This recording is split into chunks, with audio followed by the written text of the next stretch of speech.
கடலலை கொஞ்சும் திருச்செந்தூரில் விஸ்வரூபமே வேலையா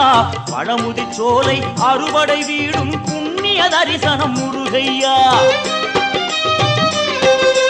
திருநீர் அணிந்து வரும் போது நெஞ்சில் நிம்மதி பிறக்குது கந்தையா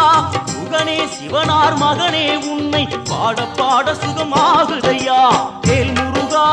அரோகரா அரோகரா வேல் முருகா